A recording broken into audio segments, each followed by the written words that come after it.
Hello everyone, welcome to a online solution. मैं हूं अशफाक। तो आज मैं आपके सामने लाया हूं फिजिक्स का इम्पोर्टेंट नोमेरिकल, और इस वीडियो में पूरा नोमेरिकल खत्म कर देंगे। ठीक है, मतलब नोमेरिकल का तो क्वेश्चन से बहुत सारा है, लेकिन मैं आपको इसमें करीब 16 से 17 सवाल बताने वाला हूं। तो दिल थाम के इस वीडियो को देख लीजिए। मेरे ख्याल से इस वीडियो को देखने के बाद जो आपके एग्जाम में जो सवाल आता है नोमेरिकल वाला, इससे ज़्यादा टफ मेरे ख्याल से नहीं आएगा। और इस सवाल बनाने के बाद आप इससे अलग सवाल भी आएगा, तो आप इसी के मेथड से आप दूसरा टाइप से भी अगर सवाल घुमा के भी देगा ना, तो इसी मेथड से आप उसको सॉल्व कर सकते हो। ठीक है, तो वीडियो को शुरू से लेकर आखिर तक देखें और समझें इसको कैसे बनता है। और अगर आपको बनाने आता है तो वीडियो को पहले पॉज कर लीजिए और बना लीजिए, फिर मिला लीजिए, है ना। तो चलिए स्टार्ट करते हैं ना।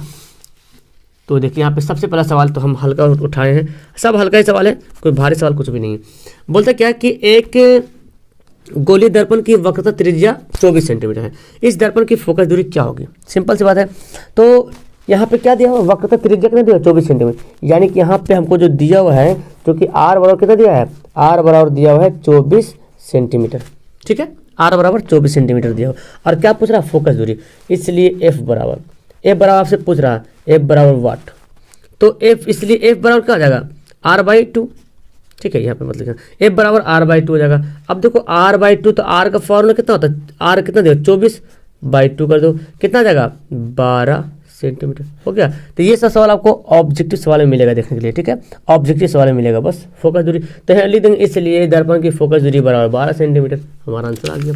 चलिए अब देखिए सवाल यहाँ पे ये बोलता है, एक अवतल दर्पण के सामने उसके अक्ष पर 10 सेंटीमीटर दूर रखे वस्तु का 3 गुना आवर्धित वास्तविक प्रतिबिंब बनता है। प्रतिबिंब की स्थिति क्या होगी?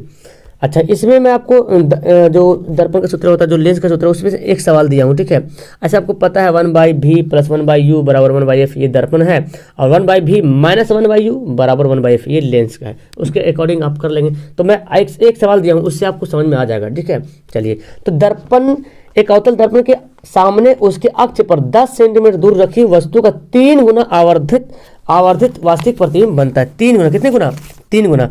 अब देखो क्या देखो, दूरी 10 सेंटीमीटर, दूरी को हमेशा लिखते हैं क्या, यहाँ पे u लिखते हैं, चूंकि u बराबर कितना दिया हुआ, 10। और हमेशा दूरी हमेशा माइनस में होगा, याद रखिएगा, दूरी हमेशा माइनस में होता है। 10 सेंटीमीटर नहीं दिया माइनस, लेकिन दूरी हमेशा माइनस में लिखना है। ठीक है, और फिर बोला क्या, वस्तु का 3 गुना आवर्धित प्रतिबिंब बनता है। 3 गुना आवर्धित प्रतिबिंब बनता है। तो आवर्धन को हम लोग m से डिनोट करते हैं। कितने गुना, 3 गुना। ठीक है, 3 गुना जो है आवर्धित प्रतिबिंब बनता है। तो आवर्धित को हम लोग माइनस में लिखेंगे। ठीक है, कितने गुना, 3 गुना, क्योंकि अवतल दर्पण की फोकस दूरी क्या होती है, ऋणात्मक होती है ना। अवतल दर्पण की फोकस दूरी ऋणात्मक होती है और उत्तल दर्पण की फोकस दूरी धनात्मक होती है। तो अवतल दर्पण की फोकस दूरी ऋणात्मक होगी, तो उसका आवर्धन भी होगा, वो क्या होगा, ऋणात्मक होगा। ठीक है, इसलिए m का फॉर्मूला होता है, आवर्धन का फॉर्मूला होता है -v/u। ये आप याद कर लीजिए, -v/u एक फॉर्मूला होता है। तो बस इसके अकॉर्डिंग हम लोग निकाल लेते हैं। अच्छा, हमको निकालना क्या है, हमको निकालना है कि आवर्तित वास्तविक प्रतिबिंब बनता है, क्या बोल रहा, तो प्रतिबिंब की स्थिति क्या होगी, है ना। प्रतिबिंब की स्थिति क्या होगी, तो हमको क्या निकालना है, प्रतिबिंब निकालना है। प्रतिबिंब बोले तो इसका फॉर्मूला मैंने यहाँ पे लिख दिया। और आपको निकालने क्या बोल रहा है, वास्तविक प्रतिबिंब बनता है ना।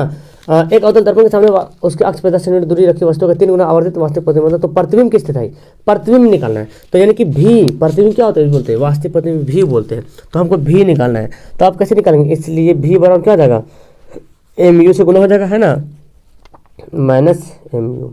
अब यहाँ पे देखिए m का वैल्यू कितना है, देखिए यहाँ पे लेते हैं, m का वैल्यू है -10। ये पहले से माइनस है और ये पहले से -10 है ना। m का वैल्यू m का वैल्यू तो -3, अच्छा सॉरी, m का वैल्यू कितना, -3, तो -3 यहाँ पे लिख दिए। और u का वैल्यू कितना है, u का वैल्यू देखो -10 है यहाँ पे, तो -10 आप लिख दिए।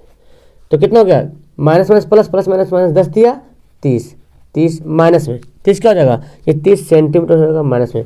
तो प्रतिबिंब की स्थिति बोल रहा है ना। तो प्रतिबिंब की स्थिति क्या हो जाएगा, ये जो प्रतिबिंब की स्थिति है दर्पण की बाईं ओर बनेगा, और ये प्रतिबिंब जो दर्पण के सामने बनेगा, बाईं ओर सामने बनेगा। तो हम यहाँ पे लिखते हैं, इसका आंसर क्या हो जाएगा, ये हो जाएगा। ये सवाल देखो, ये सवाल देखने के बाद आपको बहुत कुछ समझ में आ जाएगा कि कैसे आपको बनाना है। 20 सेंटीमीटर फोकस दूरी वाले एक अवतल दर्पण के सामने 10 सेंटीमीटर पर वस्तु रखी है। तो वस्तु का प्रतिबिंब का स्थान तथा प्रकृति आपको बताना है। ठीक है, तो पहले क्या क्या दिया हुआ है, 20 सेंटीमीटर फोकस दूरी पर, है ना, 20 सेंटीमीटर फोकस दूरी आपको दिया हुआ है। तो चलो, तो हम क्या लेते हैं, फोकस दूरी बोले तो एफ। अच्छा यहाँ पे देखना क्या दिया, अवतल दर्पण, और अवतल दर्पण की फोकस दूरी क्या होती है, ऋणात्मक, इसलिए हम लिखेंगे -20 सेंटीमीटर। ठीक है, याद रखिएगा, अवतल दर्पण की फोकस दूरी ऋणात्मक, इसलिए हम माइनस लिखेंगे। और वस्तु कितना 10 सेंटीमीटर दूरी पर रखिए, यानी कि यू, वस्तु की दूरी क्या लिखेंगे, यू लिखेंगे। और वस्तु की दूरी हमेशा हमेशा याद रखिएगा माइनस में होता है। ठीक है, तो इस तरह से अगर लेंस में भी रहे तो ही कंडीशन करना है। अब आपको क्या निकालने बोला, प्रतिबिंब, यानी कि भी निकालने बोला।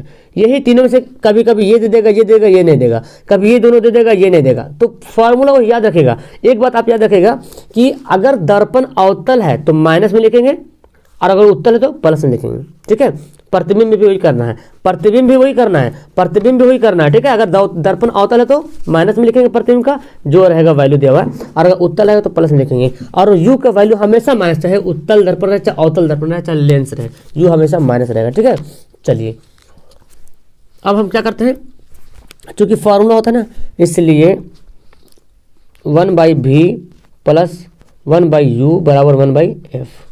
हमको क्या निकालना है, भी निकालना है। तो इस u को उधर भगा देते हैं, 1/v बराबर 1/f, प्लस क्या बने जाके -1/u बन जाएगा। ठीक है, अब यहाँ पे क्या करते हैं, इसको हल कर लेते हैं। चलिए तो हल करते हैं यहाँ पे।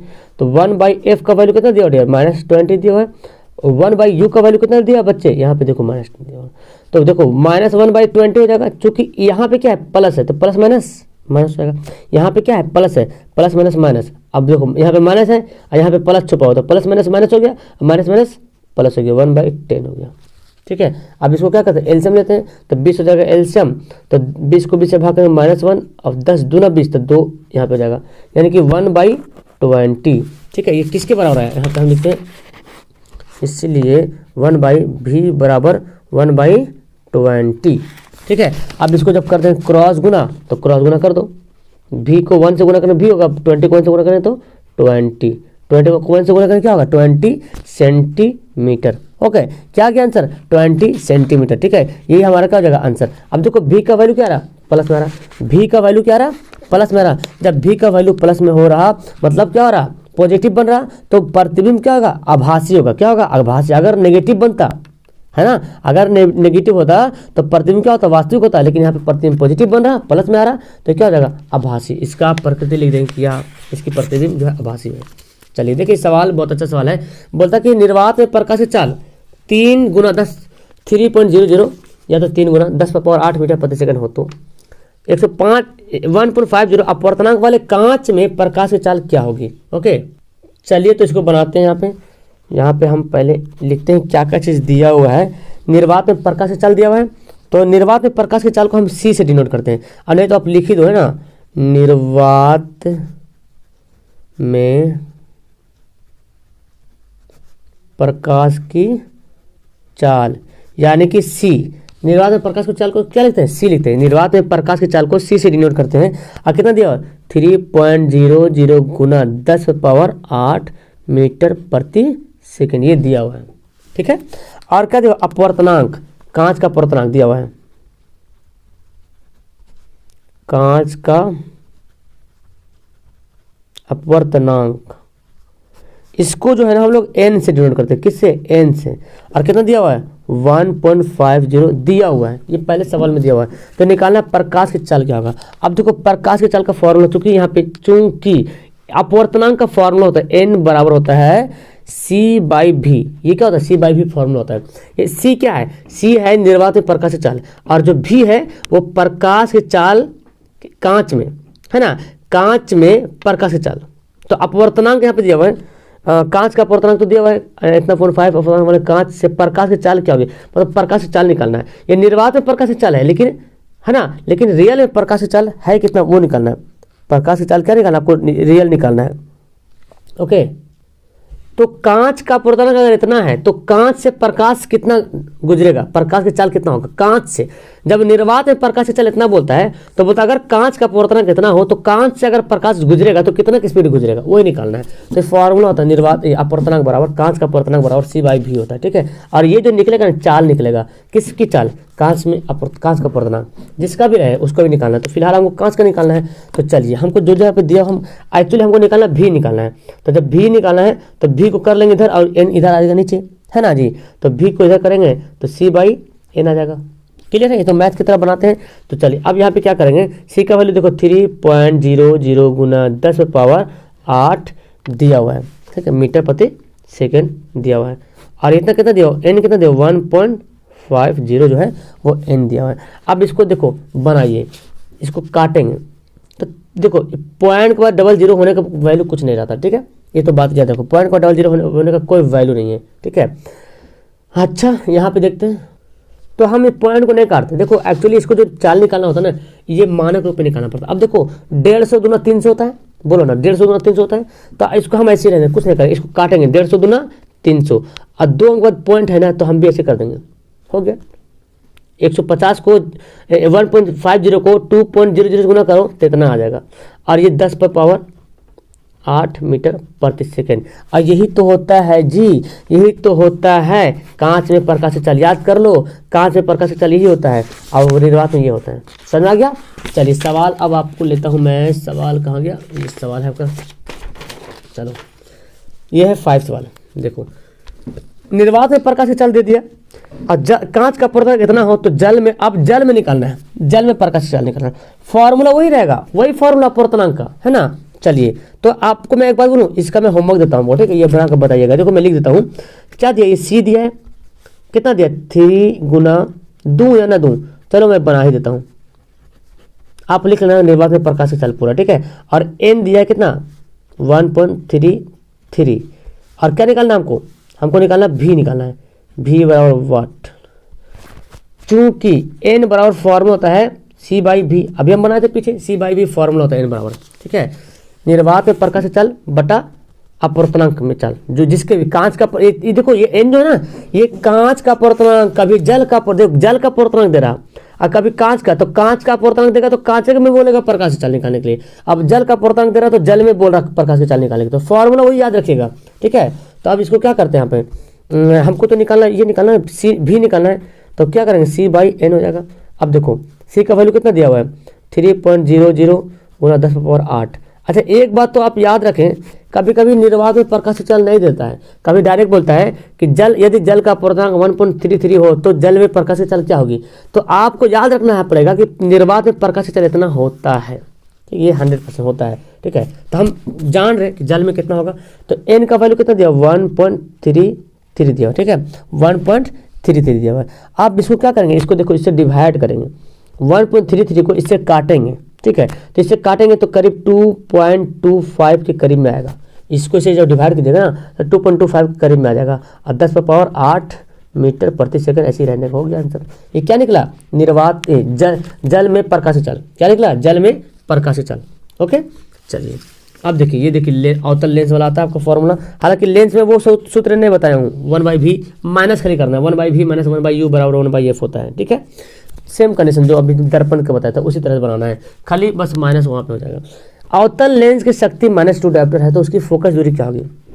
तो यहाँ पे क्या दे रहा है, अवतल लेंस की शक्ति P बराबर -2d, है ना, P बराबर -2d यहाँ पे दे दिया, हो गया। अच्छा ये जो 2 डायोप्टर लिखा हुआ है, -2 डायोप्टर, एक्चुअली डायोप्टर का मात्रा क्या होता है, डायोप्टर का मात्रा होता है मीटर, क्या होता है मीटर पर पावर -1। तो 2 है और डायोप्टर को हम मीटर में बदल देते हैं, मतलब इसका मात्रा के रूप में लिखते हैं। हालांकि ये डायोप्टर है लेकिन अब इसको मात्रक के रूप में लिखते हैं। कैसे लिखेंगे, तो ये होता है चूंकि एक डायोप्टर बराबर होता है मीटर पर पावर -1, या 1 मीटर लिखते हैं ना, 1 मीटर पर पावर -1, ये होता है 1, ये इसका डायोप्टर का फॉर्मूला होता है, ठीक है। एक डायोप्टर बराबर इतना होता है। ये भी आपका ऑब्जेक्टिव सवाल में आता है कि एक डायोप्टर बराबर कितना होता है, तो ऑप्शन में दिया रहेगा 1 मीटर पर पावर -1 ऐसे दिया रहेगा, ठीक है। तो याद रखिएगा पावर होगा -1, ठीक है। अब देखो, तो अब चूंकि यहाँ पे चूंकि सूत्र क्या होता है, P बराबर क्या होता है 1/f होता है। ये फॉर्मूला होता है। हमको निकालना क्या, फोकस दूरी निकालना है। तो जब फोकस दूरी निकाल तो एफ को इधर ले जाएगा तो पी इधर क्रॉस गुना करेंगे ना, तो एफ को इधर से गुना करेंगे तो पी नीचे आ जाएगा। तो एफ बराबर क्या हो जाएगा 1/p। अब यहाँ पे वैल्यू पुट कर लो, 1/p का वैल्यू कितना है -2 m पर पावर -1, ये है दिया हुआ है। ठीक है, अब क्या करते हैं, अब करते हैं देखो 2 को 1 से डिवाइड करेंगे डियर, तो क्या हो जाएगा बोलो तो 2 को अगर 1 से डिवाइड करेंगे तो 0.5 हो जाएगा। माइनस को माइनस ही रहने देते हैं, ठीक है, ये ऐसे रहने दो। अच्छा ये मीटर पर पावर -1 है, तो इसको जब ऊपर ले जाएंगे तो पता क्या हो जाएगा, ये माइनस हो जाएगा प्लस, तो ऊपर तो +1 लिखने से कोई फायदा है बोलो। अगर मैं सवाल ऐसे बोलता हूँ देखो 1/m, तो इसको हम कैसे लिख सकते हैं, m पर पावर -1, क्योंकि यही ऊपर जाकर माइनस बना, और ये जो ना ऊपर माइनस बन जाके क्या हुआ यहाँ पे देखो प्लस बना, अगर इसको ऐसे रिवर्स जाते हैं तो ठीक है। तो यहाँ पे 1 बटा है, बटा में है m पर पावर -1, इसको ऊपर ले जाएंगे ना, इसको ऊपर ले जाएंगे तो क्या हो जाएगा, m जो है प्लस में हो जाएगा, m पर पावर प्लस हो जाएगा। जैसे कि अगर बोल दे कि 1/y पर पावर -2, इसको बनाने बोले, अब 8वां क्लास में बनाए होंगे, तो अगर y को ऊपर ले जाएंगे तो क्या हो जाएगा, ये 2 जो है प्लस में बन जाएगा। तो ये मैं रफ बनाया, आपको एग्जाम में ऐसे रफ चलिए। अगर सवाल, ये सवाल देखते हैं, बोलते एक कूलम आवेश कितने इलेक्ट्रॉन से बनता है, बहुत अच्छा सवाल दिया वहाँ पे। चलिए यहाँ पे अब इसको हल करते हैं। ओके, तो ऐसे तो आपको पता है कि एक कूलम आवेश पर कितना इलेक्ट्रॉन आपको पता है, लेकिन यहाँ पे बना के दिखाना आपको, ठीक है। चूंकि यहाँ पे फॉर्मूला इलेक्ट्रॉन का आवेश, चलिए लिखते हैं, यहाँ पे लिखते हैं चूंकि आवेश बराबर क्या हम देते हैं, ई से डिनोट करते हैं, ठीक है। इलेक्ट्रॉन को क्या n इलेक्ट्रॉनों की संख्या अगर q, आवेश को क्या हो, आवेश को हम इस यहाँ पे दिखाएंगे, ठीक है। इलेक्ट्रॉन का आवेश, ये क्या है, इलेक्ट्रॉन का आवेश, ये जो है electron, E for electron, electron का आवेश, ठीक है। यहाँ पे लिख ही देते हैं इलेक्ट्रॉन का आवेश, ठीक है, इलेक्ट्रॉन का आवेश ये हो गया। और फिर और ऐसे तो आवेश को q से, कूलाम होता है ना, कूलाम तो c, तो आवेश को q से डिनोट करते हैं। तो यहाँ पे चूंकि फॉर्मूला होता है जी, चूंकि q बराबर होता है Ne, क्या होता है Ne, ये n क्या है, तो n है n इलेक्ट्रॉनों का कुल आवेश, ठीक है। n इलेक्ट्रॉन, n क्या है, n इलेक्ट्रॉन, जितना इलेक्ट्रॉन होगा उतना आप करेंगे, ठीक है। और एक इलेक्ट्रॉन, इसको एक इलेक्ट्रॉन का आवेश ये दिखाएंगे, और n मतलब जितना पीस होगा, जितना पीस होगा, ठीक है, जितना इलेक्ट्रॉन होगा। चलिए तो अब क्या करते हैं यहाँ पे, तो हमको क्या निकालना है, इलेक्ट्रॉन से बनता है, कितने इलेक्ट्रॉन से बनता है, तो हमको नंबर निकालना, इलेक्ट्रॉन बोलो कितने इलेक्ट्रॉन से बनता है, तो यही n जो है वो नंबर है, निकलते ना आप, मैं से बनाते n संख्या तक, तो n हमारा नंबर है, इसलिए n बराबर क्या हो जाएगा q/e। जब इसको बना लिया तो q/e हो जाएगा। अब देखो यहाँ पे देखिए दिया हुआ है, एक e बराबर दिया हुआ है, मतलब इलेक्ट्रॉन पर आवेश इतना होता है, ये दिया हुआ है, ठीक है। तो चलिए इसको हम, जब दिया हुआ है ही है तो फिर देर क्या करते हैं, बना लेते हैं। चलिए यहाँ पे तब देखो आवेश क्यू बोले तो एक आवेश है ना, ये आवेश को क्या लिखेंगे, कूलाम में लिखेंगे, और इलेक्ट्रॉन को क्या दिया हुआ है 1.6 × 10⁻⁻⁹ यहाँ पे दे दिया है, ठीक है। तो अब देखो 1.6 को ऊपर ले जाएंगे, है ना, 1.6 को ऊपर ले जाएंगे और 10⁻⁻⁹ को भी ऊपर ले जाते हैं। ओके, तो देखो इसको कैसे करते हैं, जो इसका आंसर लाएंगे, देखो हम क्या करते हैं ना, 1c है और 1.6 है, ये 10⁻⁻⁹ से हम एक 10 बाहर निकालते हैं, 10⁻⁻⁹ से एक 10 बाहर निकालते हैं, तो बच जाएगा क्या, 10⁻⁻18 बचेगा। क्लियर है, कोई दिक्कत, हम कर सकते हैं ना, एक 10 निकाले बाहर, -1 कर लो, माइनस से पावर है, ठीक है। चलिए माइनस ही रहने दो, कोई दिक्कत नहीं, ठीक है। अब हम क्या करते हैं, इस पॉइंट को काटेंगे तो यहाँ पे एक 0 बचेगा, ये 10 का काट लिया इसको, तो क्या बचा 16 बचा, ठीक है। और अब हमारा बचा एक 16 × 10⁻⁻18, तो 16 को ऊपर ले जाएंगे, मतलब 1 को 16 से डिवाइड करेंगे, 1/16, सॉरी इसको ऐसे नहीं काट सकते, ठीक है, इसको ऐसे नहीं काटना है, ये हम अलग कर लिए, ठीक है। या तो छोड़ो, यहाँ से हम ये करते कट करते हैं, यहाँ से कट करते हैं, आप यहाँ तक समझ आ गया। यहाँ पे क्या करते हैं, जो दिया हुआ है 1 दिया हुआ है, और देखो 1.6 दिया हुआ है, और क्या इसको अलग करते हैं, एक 10 यहाँ पे लेते हैं, एक पावर यहाँ पे 10⁻⁻18। अब सबको क्या करते हैं, ऊपर ले चल जाते हैं, इसको छोड़ के, तो इसको ले चल जाएंगे ऊपर, तो क्या हो जाएगा 10 बचेगा, चूंकि माइनस क्या बनेगा, प्लस बनेगा, और ये 10⁻⁻18 क्या हो जाएगा +18, और ये 1.6 से बचेगा। अब इसको से डिवाइड कर देंगे, इसको से क्या करेंगे, डिवाइड करेंगे, तो 10 को 1.6 से डिवाइड करेंगे तो 6.25 आ जाएगा, ठीक है, और 10⁻18, ठीक है। ये क्या आ गया, ये आ गया इलेक्ट्रॉन की संख्या, यानी कि एक आवेश है ना, एक कूलम आवेश में इतना इलेक्ट्रॉन बनता है। 1 कूलम आवेश पे इतना आवेश, 1 कूलम आवेश पे इतना इलेक्ट्रॉन बनेगा। ठीक है, ये क्या हो जाएगा हमारा आंसर। तो ये यहाँ पे थोड़ा सा मिस्टेक हो गया था, ये नहीं होगा। ठीक है, देख लीजिए। चलिए देखो, अब 12 विभवांतर के 2 बिंदुओं के बीच 3 कूलम आवेश को जाने में कितना कार्य करना होगा। चलिए तो यहाँ पे सॉल्यूशन करते हैं। ये तो इजी सवाल दिया। देखो V बराबर कितना दिया, 12 वोल्ट दे दिया। ठीक है, बिंदु के बीच C मतलब Q कितना 3C दे दिया। कितना कार्य करना पड़ेगा, W बराबर निकालना हमको। तो चूंकि W बराबर फॉर्मूला होता है, चूंकि कार्य बराबर फॉर्मूला होता है V/Q। बस आप इस फॉर्मूला पे सेट कर लीजिए। तो 12/3 कितना कार्य करना होगा, हो गया। ओ सॉरी डियर, ये भी नहीं होगा, ये भी मैं मिस्टेक कर दिया हूँ। एक मिनट, मुझे फॉर्मूला ही मैं मिस्टेक कर दिया हूँ। ये W नहीं बल्कि V बराबर होता है, चूंकि V बराबर होता है W/Q, ये फॉर्मूला होता है। ठीक है, मैं फॉर्मूला ही मिस्टेक कर दिया हूँ, V बराबर W/Q। तो अब क्या करेंगे डियर, हमको तो निकालना क्या, W निकालना, तो क्रॉस गुना कर लेते हैं। तो W बराबर क्या हो जाएगा, VQ, ये हो जाएगा ऐसे। अब B का वैल्यू कितना दिया, B का वैल्यू 12, Q का वैल्यू 3, तो 12 तिया 36 जूल, ये हो जाएगा आपका आंसर। ठीक है, ये फॉर्मूला नहीं बल्कि ये फॉर्मूला यहाँ पे सही सटीक काम करेगा। चलिए 8 सवाल हो गया ना हम लोग का। 8 सवाल के बाद अब हम लोग पढ़ते हैं 9 सवाल। देखिए 9 सवाल क्या बोलता है, यहाँ देखिए। यदि एक बल्ब में 3 घंटे तक 0.4 एम्पीयर धारा प्रवाहित की जाए तो उसमें कितना आवेश प्रवाहित होगा। चलिए तो क्या बोला जा रहा है, 3 घंटे तक, यानी कि टाइम कितना दिया है, 3 घंटे मतलब H तक। अच्छा, आपको पता है टाइम का मात्रा क्या होता है, सेकेंड होता है। क्या होता है, सेकेंड। तो टाइम को सेकेंड में बदलने के लिए, इस घंटे को सेकेंड में बदलने के लिए 60 से गुना करेंगे, तो 60 से गुना के तो बन गया मिनट, और फिर 60 से गुना करेंगे तो क्या बन जाएगा, सेकेंड। इतना आ गया, इसको अभी ऐसे रहने दो, कुछ मत करो। अच्छा, फिर आपको एम्पियर बोला, I बराबर है ना, बोला ना I, विद्युत धारा कितना दिया हुआ है, 0.4 एम्पियर दिया हुआ है। तो मतलब कितना आवेश प्रवाहित, Q निकालना है, Q कितना आवेश प्रवाहित होगा।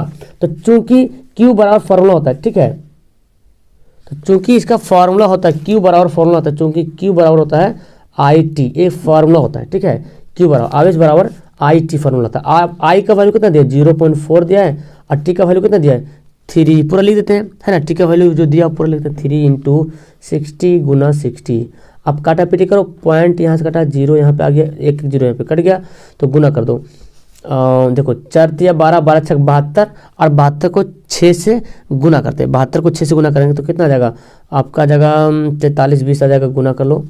4 × 12, 12 × 6 72 को 6 से 6 6 42 4 6 बाग 2 1 7 6 43। ठीक है, 43 20 आ गया। ये क्या आ गया, ये क्या आया, ये आया कुलाम, ये हमारा आंसर। क्योंकि कुलाम बोल रहा है, आवेश का मात्रा क्या होता है, कुलाम होता है, इसलिए कुलाम लिखेंगे। चलो ये सवाल दिया, ऐसे बनाना, आपको टेंशन नहीं लीजिए। 1 घंटे में 50 वोल्ट विभवांतर से 960 कूलम आवेश को स्थानांतरित करने में उत्पन्न ऊष्मा निकालना। क्या ऊष्मा निकालना, हीट। चलिए तो यहाँ पे सवाल में क्या दिया, V बराबर दिया है 50 वोल्ट विभवांतर, और Q बराबर क्या दिया है 960 आवेश दिया, और आपको निकालना ऊष्मा। क्या निकालना है, ऊष्मा निकालना है। तो ऊष्मा का 2 फॉर्मूला होता है, एक जो कार्य के बराबर ऊष्मा को माना जाता है, चूंकि ऊष्मा का मात्रा क्या है, जूल, और कार्य का मात्रा भी वही है। ठीक है, तो ऊष्मा कभी ऊष्मा का एक अलग फॉर्मूला, हीट का अलग फॉर्मूला बनता है, लेकिन हीट का यहाँ फॉर्मूला काम नहीं करेगा क्योंकि वो दिया हुआ नहीं है। ठीक है, चाहे तो निकाल सकते हैं लेकिन ज़्यादा लॉन्ग हो जाएगा। तो W का जो W का है ना, वही इसका हीट का फॉर्मूला काम करेगा। तो हम फॉर्मूला लिखते हैं, चूंकि फॉर्मूला होता है क्या, V बराबर W/Q, ये फॉर्मूला होता है, V बराबर W/Q। ठीक है, तो हमको निकालना क्या, हमको निकालना है W निकालना है, इसलिए W बराबर जो कार्य का निकलेगा ना, वही ऊष्मा का निकलेगा। तो V और Q का हो जाएगा, आपस में गुना कर देंगे। आपस में जब गुना कर दिए तो लीजिए V का वैल्यू कितना दिया 50, आइए दिया 960, आपस में कर दो गुना।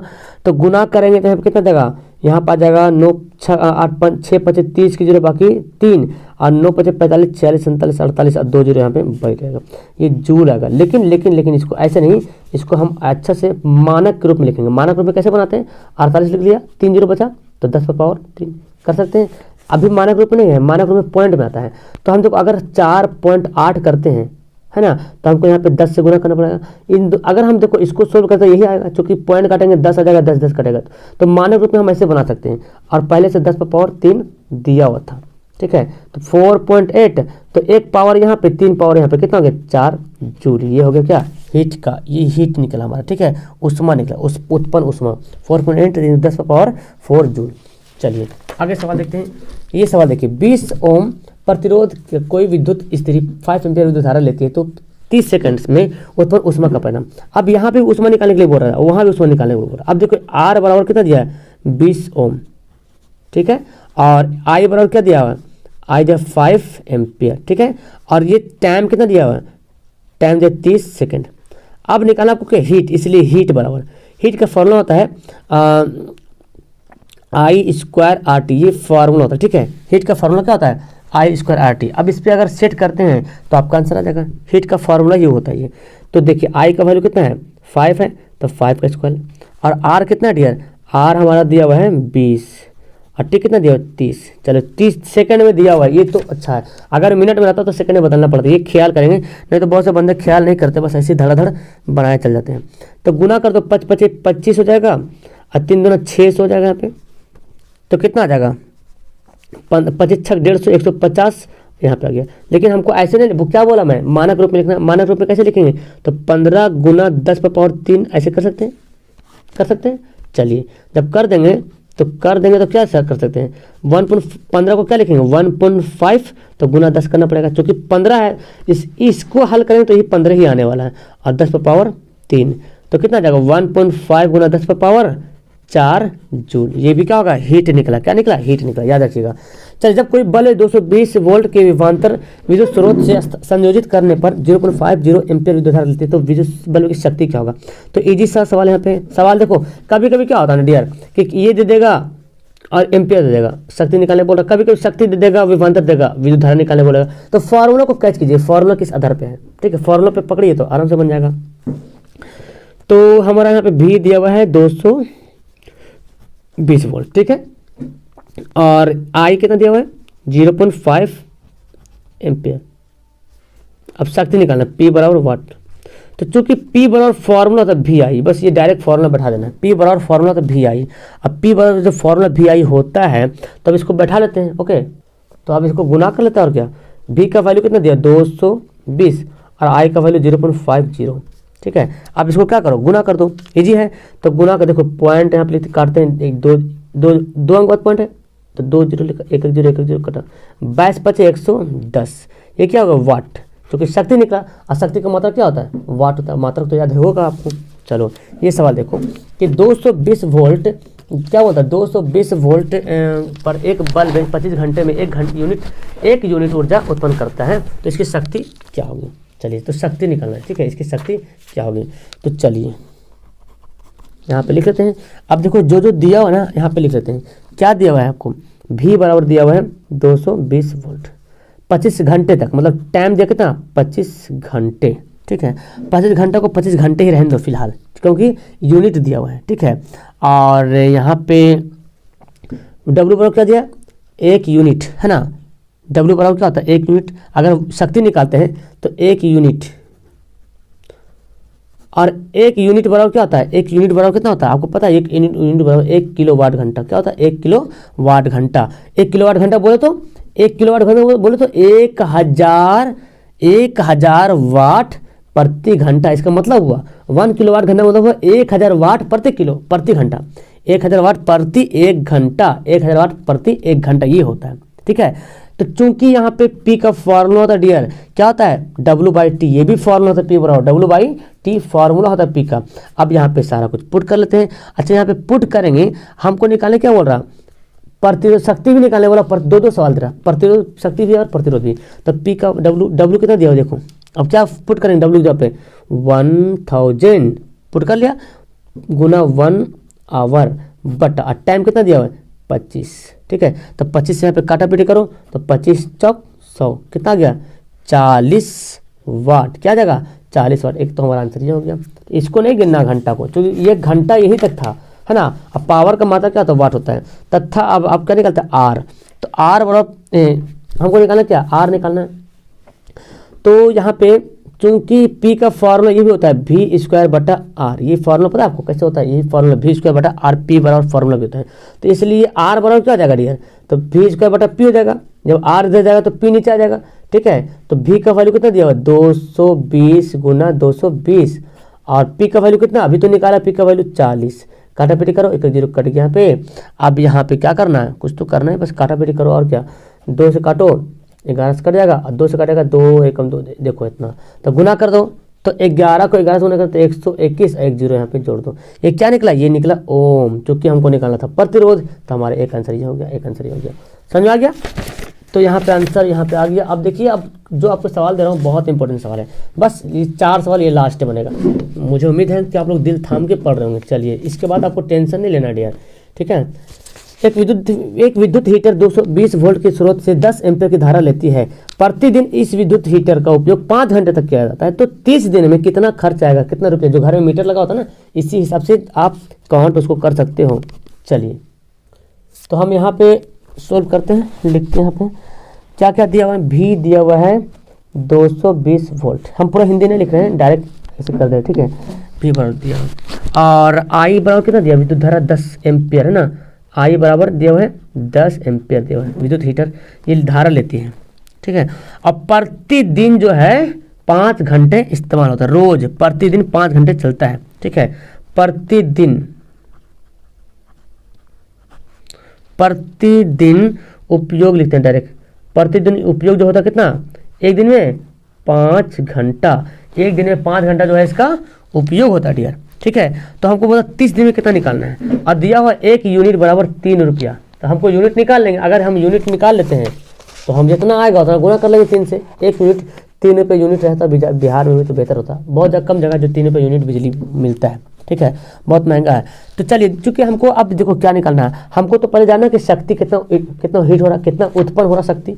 तो एक फॉर्मूला था शक्ति का, देखो, क्योंकि शक्ति बराबर क्या होता है, भी और क्या होता है, VIT होता है ना, VIT, ये फॉर्मूला होता है शक्ति बराबर VIT, फॉर्मूला याद रखिएगा।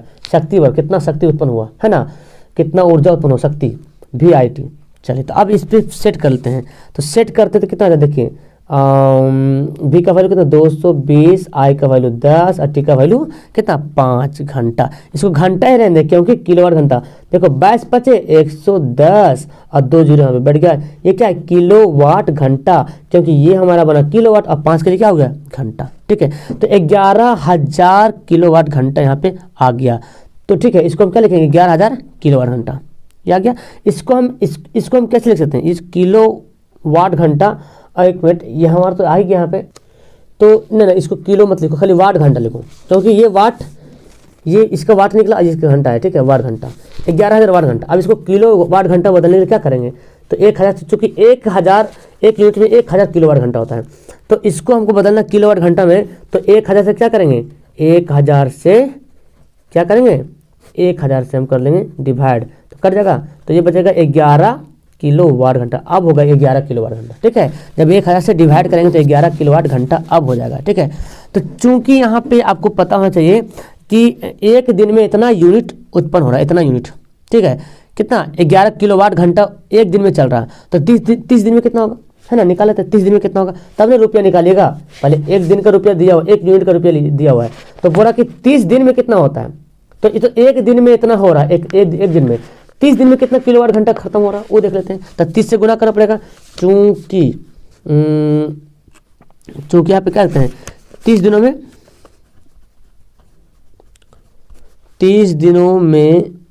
दिनों में कुल ऊर्जा का व्यय बोले तो खर्च, है ना। तो क्या करेंगे 30 से गुना कर दो 11 को, तो कितना 11 दिया 33, ये क्या जाएगा 11 से 33 किलो वाट बोलो, है ना, किलो वाट घंटा। तो इसको आप 330 से यूनिट ही बोल सकते हैं, क्या बोल सकते हैं, वही तो होता है ना, एक यूनिट बराबर एक किलो वाट घंटा होता है ना, 1 यूनिट बराबर, तो इसको इतना करेंगे तो उतना ही हो जाएगा। चलो, तो इसको किलो वाट घंटा को 1 यूनिट बराबर 1 किलो वाट घंटा भी होता है। अभी मैं पहले एक सवाल में बता रहा था ना, एक देखिए यहाँ पे बचा हुआ था, देखिए यहाँ पे 1 यूनिट बराबर 1 किलोवाट घंटा, 1 यूनिट बराबर 1 किलोवाट घंटा, इसको तोड़ेंगे तब ऐसा हो जाएगा, ठीक है। एक यूनिट बराबर 1 किलोवाट घंटा होता है, तो यहाँ पे हम इतना किलोवाट घंटा को इतना यूनिट लिख सकते हैं। अब 1 यूनिट पे 3 रुपये खर्चा होता है, तो इतना यूनिट पे कितना खर्चा होगा, चूँकि एक यहाँ पे लिख सकते हैं, चूँकि यूनिट का मूल्य, 1 यूनिट का मूल्य बराबर 3 रुपया, इसलिए 330 यूनिट का मूल्य बराबर क्या हो जाएगा, 330 को 3 से कर दो गुना, 3 तिया 9, 3 तिया 9 आ गया, इतना क्या जाए रुपया, तो इतना रुपया खर्चा हो जाएगा 1 महीना में। अब सवाल आ गया, देखो ये वाला सवाल इजी सवाल है। देखो हमको क्या करना पड़ेगा, हमको बनाना है यहाँ पे कुल प्रतिरोध निकालना, क्या निकालना, समतुल्य प्रतिरोध निकालना है। कैसे निकालेंगे, तो ये हमारा दिया हुआ है, मान लेते हैं हमारा R1 है ना, इसको मान लेते हैं R2 मान लेते हैं, इसको R3 मान लेते हैं, इसको R4 मानते हैं, ठीक है। तो यहाँ पे लिखते हैं, तो अब देखो आपको करना क्या है, देखो ये है श्रेणी क्रम में और ये दोनों क्या है, समांतर क्रम। तो इसको हम ऐसे अगर जोड़ दें, इसको हम ऐसे जोड़ दें तो क्या बन जाएगा, श्रेणी क्रम बन जाएगा। इसलिए हम क्या लिखते हैं, 1/RP पैरेलल, तो कैसे निकलेंगे, 1/R3 प्लस 1/R4, 1/, वाला फॉर्मूला लगाएंगे, है ना। तो देखो R3 लिखा क्योंकि ये वाला तो इसको बनाते हैं 1/3 कितना होगा, 8 प्लस 1/8 हो जाएगा। कितना जाएगा इसका, देखो तो 2/8 हो जाएगा। जब हल करेंगे तो 1/4, यानी कि 1/RP बराबर क्या जाएगा, 1/4 आ जाएगा। तो इसलिए RP यानी कि पैरेलल करेंगे तो कितना आ गया, 4 से गुना हो गया। अब ये हमारा 4 बन गया, क्या बन गया, 4 बन गया। जब 4 बन गया तो क्या करेंगे, अब श्रेणी क्रम कर लेंगे। इसलिए RS सीरीज में क्या करेंगे, तो हम यहाँ पे लिख लेते हैं, सीरीज में क्या लिखते हैं, 4 ओम प्लस ये भी 4 है ना, 4 ओम प्लस और ये भी 4 ओम है, तो 4 ओम ऐसे लिख लो, या तो आप इसका नाम भी लिख सकते हैं R1 R2 R3 ऐसे भी लिख सकते हैं, 4 तिया 12 ओम, ये क्या हो जाएगा, आंसर हो जाएगा। ओके क्लियर है। आप चाहें तो यहाँ पे लिख सकते हैं कि R1 R2 ये जो जैसे ये बना ना हमारा 1/4 है ना, इसको R5 नाम दे दीजिए, दे सकते हैं। तो आप यहाँ पे लिख सकते हैं RS बराबर R1 है ना, R1 प्लस ये मिलकर क्या बना R5 प्लस R2, अब इसका वैल्यू पुट कर लेते हैं। चलिए देखिए ये सवाल, एक्चुअली मेरा मकसद है आपको बताना, ये सब सवाल आपको मिलेगा शायद 1 नंबर या तो ऑब्जेक्टिव सवाल में मिल जाएगा, कोई ठिकाना नहीं, ठीक है। अब देखो इसको, ये थोड़ा फिगर गड़बड़ बन गया, लेकिन ऐसे ही फिगर बना हुआ है, ठीक है। आपको देखो पता नहीं, ये दोनों जो है श्रेणी क्रम, ये दोनों कौन क्रम है, श्रेणी क्रम, ये दोनों भी श्रेणी क्रम है। तो हम क्या निकालते हैं, इसका नाम डाल देते हैं, जिसका भी नाम डाल दो यहाँ पे, R1 लिख दो, R2 लिख दो, R3 लिख दो, R4 लिख दो और R5 लिख दो। यहाँ पे लिख दो मैं R1 R2, तो R1 R2 निकालते पहले, इसलिए RS सीरीज से निकालते हैं। तो पहले इसको निकालते हैं, तो R1 प्लस R2 क्या हो जाएगा, 5 प्लस 5 यानी कि 10, आगे ये 10, ठीक है।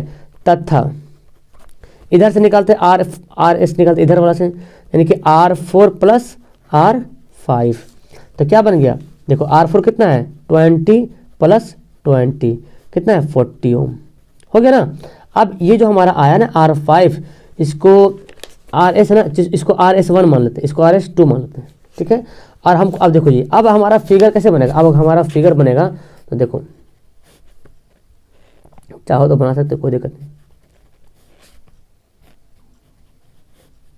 ऐसे हमारा फिगर बन गया, ठीक है, क्योंकि ये आके ऐसे बन गया, ये ऐसे बन गया। अब तीनों आपस में क्या हो गया, कौन क्रम में है, ये अब हो गया समांतर क्रम में।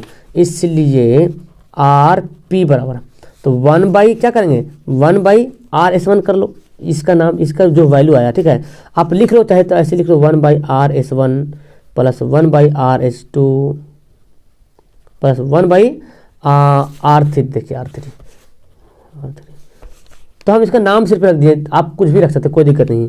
1/RS1 कितना आया था, 10 आया था, 1/RS2 कितना आया था, 40 आया था, और ये कितना दिया, 3 दिया हुआ, 3 दिया हुआ, ठीक है, 3 दिया है। तो आप क्या करेंगे यहाँ पे, अब तो आप एलसीएम करना पड़ेगा, 40 हो जाएगा, 40 तिया 120 है ना, 40 तिया 120 लगेगा 10, तो कितना जाएगा, ये 12 हो जाएगा, 40 तिया 120 और 3 चौक 12 40 हो जाएगा, ठीक है। अब यहाँ पे क्या करेंगे, बना लेते हैं। देखिए ये पता क्या दिया, सॉरी यहाँ पे 1 होगा, 1/RP बराबर, तो देखो यहाँ पे कितना हो जाता है, देखो तो 40 और 12 15 45 हो गया, ये 12 3 15 15 40 कितना हो जाएगा, 40 10 50 5 55 बटा 120। तो क्या करेंगे, क्रॉस गुणा कर लेंगे, तो RP बराबर क्या हो जाएगा, 120 बटा 55, है ना, ऐसा हो जाएगा। 11 5 55 और 5 से काटो, 5 तिया 5 से काट लेना, 5 2 10 5 चौक 20, है ना। अच्छा यहाँ पे दिया हुआ 24 ओम दिया था ना, तो हम तो यहाँ गलती कर दिए, यहाँ पे 24 ओम लिखना पड़ेगा हमको, 24 ओम लिखेंगे तो 24 25 120 ये 5 हो जाएगा खाली, ठीक है। 24 दिया हुआ था तो यहाँ देखिए कितना हो गया, 12 3 15 15 5 20 हो जाएगा, ये 20 हो जाएगा, क्या 20 हो जाएगा। तो नीचे आ जाएगा 20, अब 20 छक 120, ठीक है। इसलिए कुल प्रतिरोध क्या हो जाएगा, इसलिए कुल प्रतिरोध यहाँ पे थोड़ा सा मिस्टेक हो गया दिया 6 ओम, कुल प्रतिरोध क्या हो जाएगा 6 ओम हो जाएगा, देख लीजिए, ठीक है। यहाँ पे हम 24 था तो हम 24 लिखना, यहाँ पे मिस्टेक कर दिया, 24 यहाँ पे होगा, जब 24 होगा तो हमारा आंसर भी आ जाएगा। चलिए सवाल देखिए बनाते हैं, इसको देखिए कैसे करेंगे। ये भी हमारा समांतर, ये भी समांतर, दोनों को जोड़ देते हैं पहले, ठीक है। इसको मानते R1, इसको मानते R2, इसको मानते R3, इसको मानते R4, ठीक है। तो लिखते हैं पहले 1 बाई क्या P RP, ये लिखते हैं। तो 1/R1 प्लस 1/R2, तो क्या हो जाएगा 1/8 प्लस 1/8 हो जाएगा, ठीक है ना। अब इसको अभी तो पता है जिसको बनाया था, क्या बनाया था 2/8 कटा था 1/4 आया था, यानी कि 1/RP, इसको 1/RP1 मानते हैं क्योंकि इधर भी आने वाला है, तो 1/4, तो क्या आ जाएगा 1/R, क्रॉस गुना कर लो, क्रॉस गुना कर लो, RP1 बराबर क्या जाएगा 4 हो जाएगा, एक तो हमारा आ गया इधर। चलिए तथा 1/RP2 बोलते इसको, ठीक है। तो इसका क्या करेंगे 1/R3 प्लस 1/R4 कर लेते हैं, ठीक है। तो 1/R3 कितना दिया हुआ दोस्त 12 दिया हुआ है, और ये 12 दिया हुआ है, तो कितना आ जाएगा एलसीएम लीजिएगा 12, तो 2 आ जाएगा, 2 छक 12, तो इसलिए 1/RP बराबर 1 कितना 6 हो गया, क्रॉस गुना कर लो, तो RP बराबर क्या आ जाएगा 6 आ जाएगा। तो अभी हम इसको किए तो ये मिल गया, ये ऐसे मिल गया, ये ऐसे मिल गया, तो ये मिल के क्या हो गया एक सीधा बन गया, इसलिए RS क्या होगा RP1 प्लस RP2, ये दोनों क्या करेंगे, क्योंकि इसको जब मिलाया ना तो ऐसे जुड़ गया के, तो एक ऐसे बन गया, ऐसे बन गया। तो ये हमारा कितना आया, ये हमारा है 4 ओम, और ये हमारा है कितना 6 ओम, तो दोनों जोड़ देंगे, इससे श्रेणी क्रम बन जाएगा यहाँ पे।